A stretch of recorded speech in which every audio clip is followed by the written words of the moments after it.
Mga kababayan, pag-usapan natin ngayon ang isa sa mainit pa rin na issues of the day.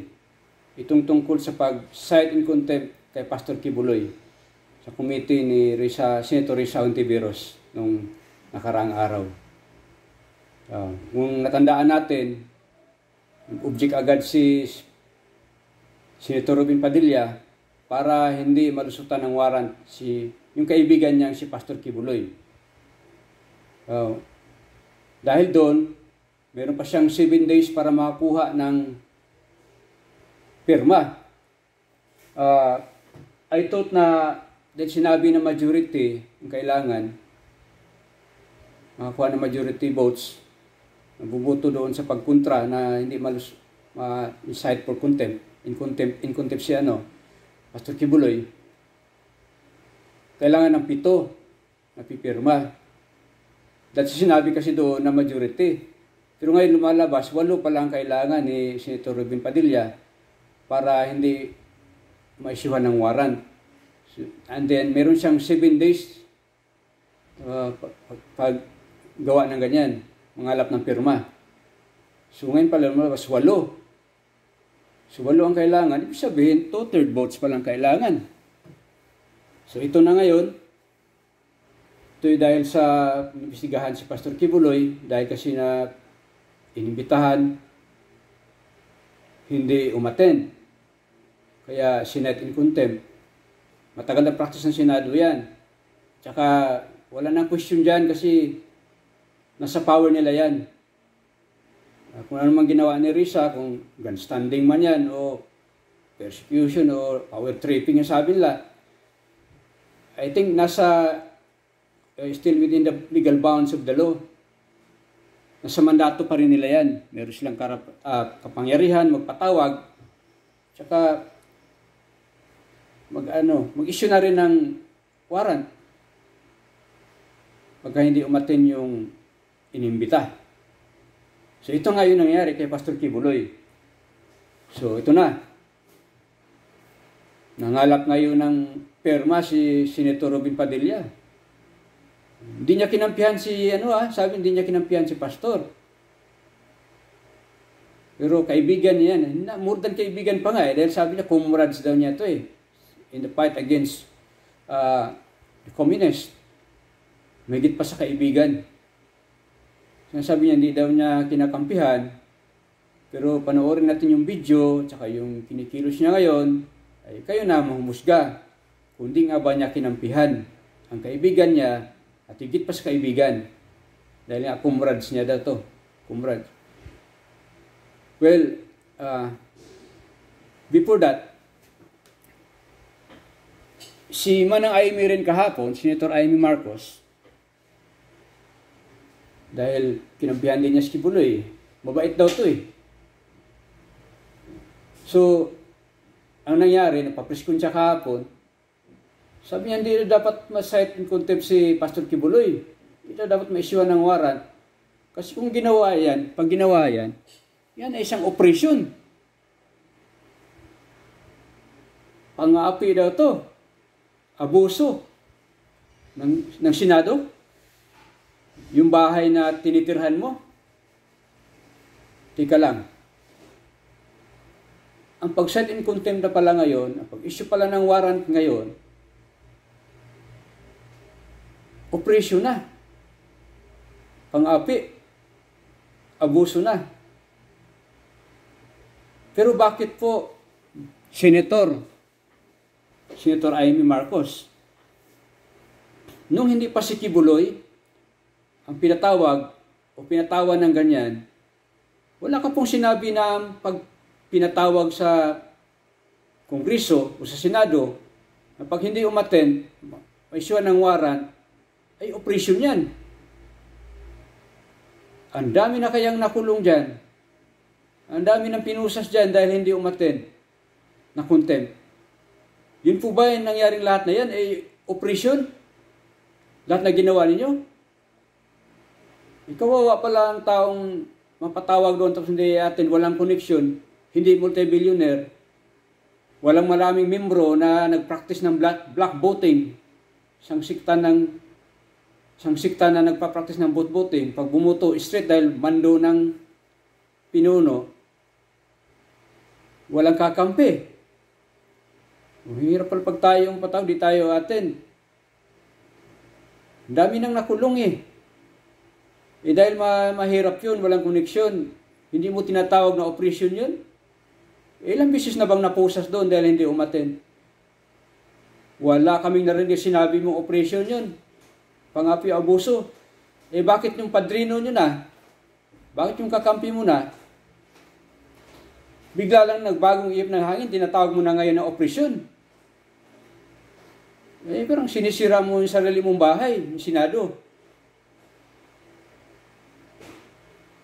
Tapos sabi pa, nandyan na rin yan sa korte, sa DOJ. Bakit pa imbestigahan pa sa ano? Alam naman po yun, iba po yun sa korte, iba po yung, tagal mo na dyan eh. Matagal ka na sumali sa ganyang practice eh. Ganyang kalakaran, ganyang gawain ng Senado, doon ka pa sa Kongreso. Alam mo naman yan eh, in aid of legislation. Kung may iba pang kulay dyan, the fact na hindi siya against sa batas, legal yan. Sabi, Supreme Court lang naman daw ang talagang pwede magpasya dyan. Hindi naman basta-basta papasok ang Supreme Court. Dahil nga, nasa Constitution din naman yung ginagawa nila. Then, di siya basta-basta papasok dahil nga sa prinsipyo ng separation of powers at saka yung co-equal branch siya. Co-equal branch ang Senado at saka yung husgado ay yung judiciary. So, hindi siya basta-basta papasok. Except doon sa sinabi ng Constitution na pwede lang manghimasok ang Supreme Court kung mayroong grave abuse of discretion on the part of the Senate o Congress o kaya lack of jurisdiction on the part of the Senate. Kung wala yan, hindi pwede manghimasok. Hindi basta-basta papasok yung Supreme Court dyan.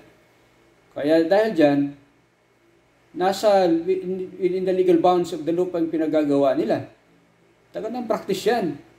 Tapos sabihin, nasa korte na yan, nasa DOJ na yan, bakit pa mag-imbestiga pa? O bakit ngayon mo lang sinabi yan? Noon wala kang sinabing ganun. Dahil po ba malakas yan? Dahil po ba may street voting yan, black voting? O sayang nga naman, daming boto niyan. So iba talaga pag malakas, no? Biglang mag-iba yung ihip ng hangin. Now, going back to Senator Robin Padilla, hindi man daw niya kinampihan si Pastor Kibuloy. Take note, kaibigan niya yon. More than that, comrades pa niya. Now, panoorin natin itong video, talagang makumbisi ba tayo na hindi niya kinakampihan. Makita naman natin sa action yan eh. Hindi daw niya kinampihan. Yung religion na daw dito pinag-usapan. I don't think so. Siya lang naman pinapatawag. Dahil nga, may reklamo. Hindi naman korte ito, pero do you have the power sa pagpatawag at saka pag-cite ng contempt? Ngayon, meron tayong video na kayo nang humusga. Hindi ba talaga niya kinampihan itong kaibigan niya? Katapos panoorin ng video, bahala na kayo. So ito, panoorin natin.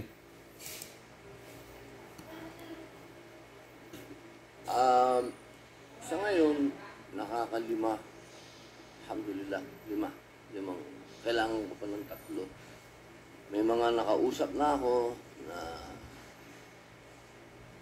sa mga napakagandang paliwanag nila. Tinatanggap ko naman na hindi sila pumirma. At yun ang mga bagay na ikinatutuwa at ikinalulungkot. Excuse me. Meron daw siyang 5. Pero kahapon, naging 4 na lang siya.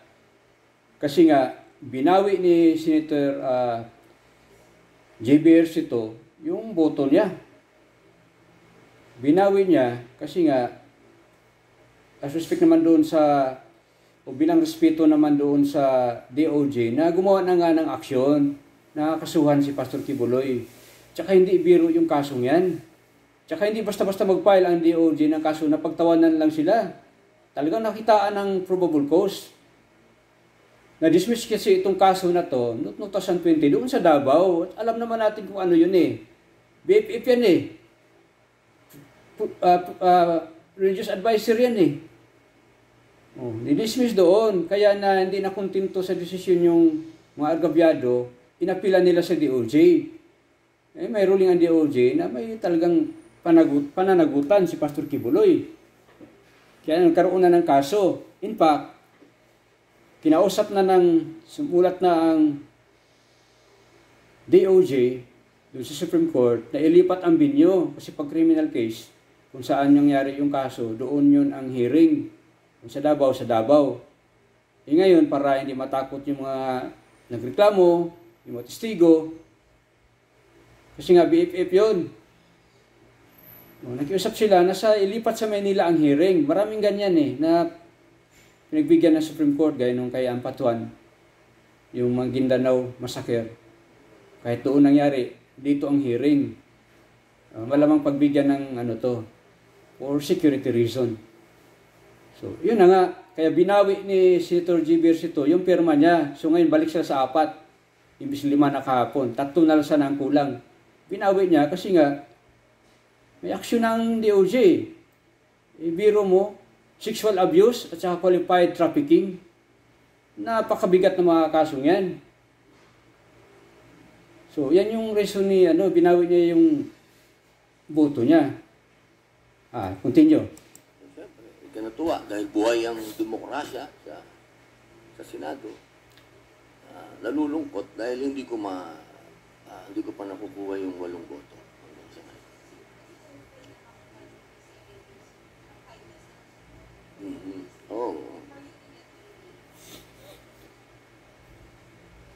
Inshallah, personal akong tumatawag, personal akong humihingi ng kahit na 5 minutes doon sa mga membro. Mayroon pa akong bukas, mayroon pa akong Sabado, Linggo. Sana magbibigyan pa tayo ng mga hindi. 7 days po yan mula noong Senate in contempt si Pastor Kibuloy.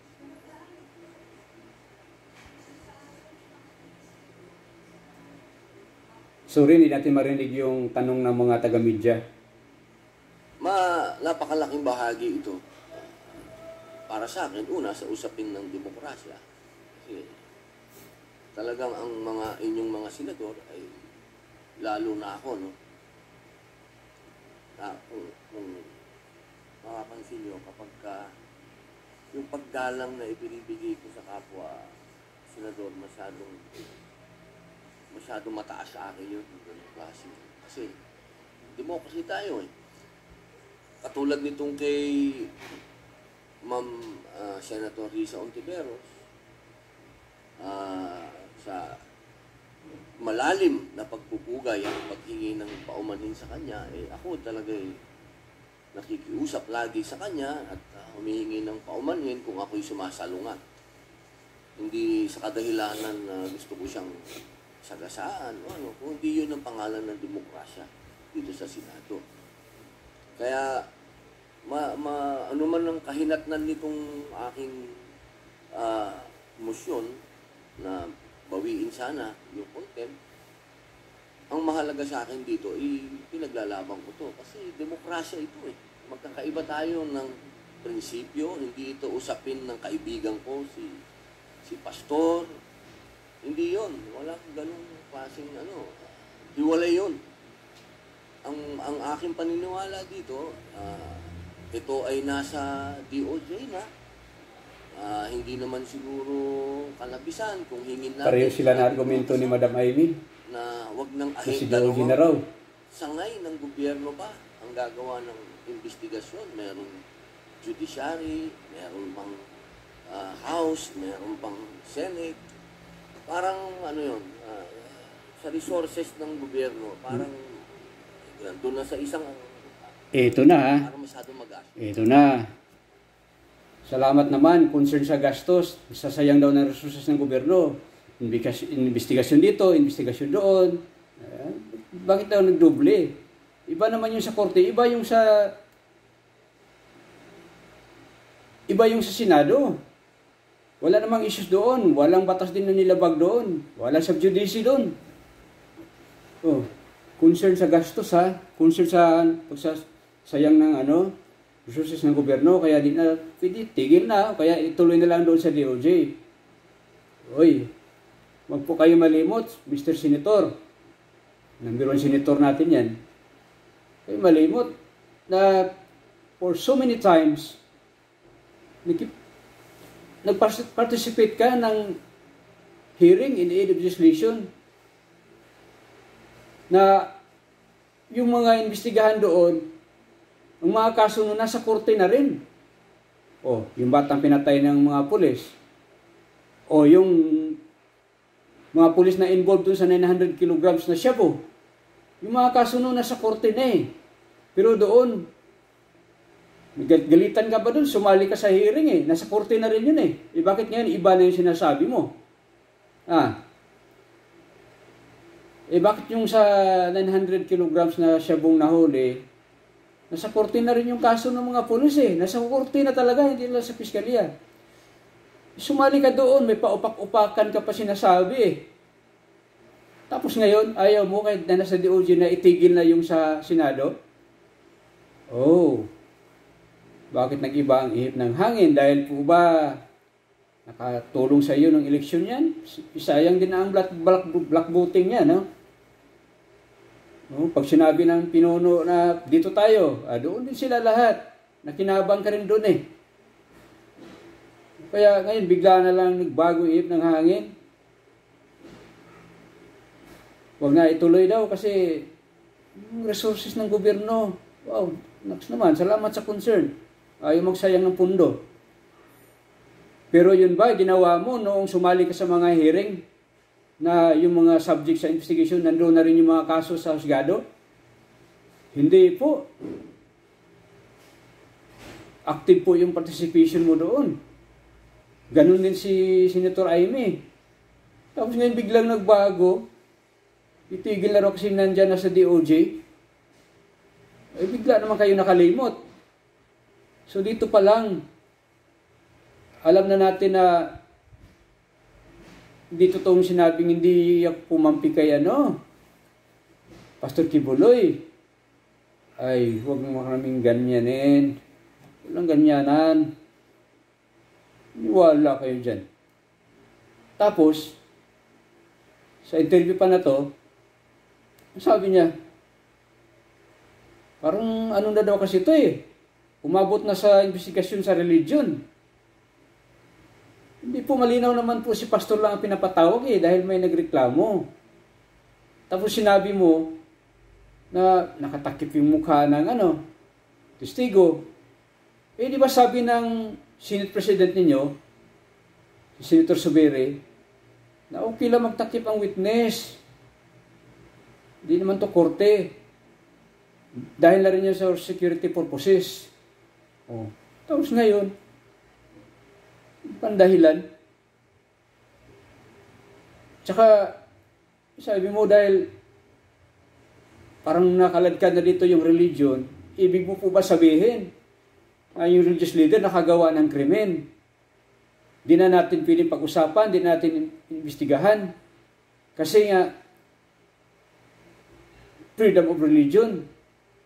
What will happen to this country? Anong mangyari din sa hustisya natin yan? Kung magtatago sa religion yung mga gumagawa ng krimen. Gumawa ng krimen. And imagine, mabigat na krimen ito.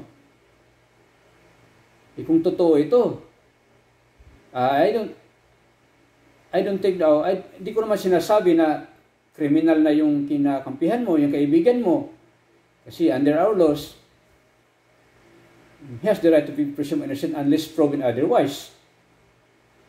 Pero yung sinasabi mo na tigil na dahil parang nakaladkad na yung religion dito, hindi po pwede yan. Kaya paano naman kung lahat na criminal magtatago sa religion? Ano mangyari sa justisya natin? So, ito, kayo na po maghusga. Di ba niya kinampihan o kinampihan? Bayan, kayo ang humusga. Paalaala lang, malapit na po ang eleksyon. Filing na po ngayong October. Mag-ingat na po tayo sa pagpili. Imagine, number 1 senator natin yan. Pero tingnan nyo naman kung saan ba siya nagserbisyo. Sa kaibigan o sa bayan? Kayo na po ang umusga, bayan. Maraming salamat po. Pangalawang punto.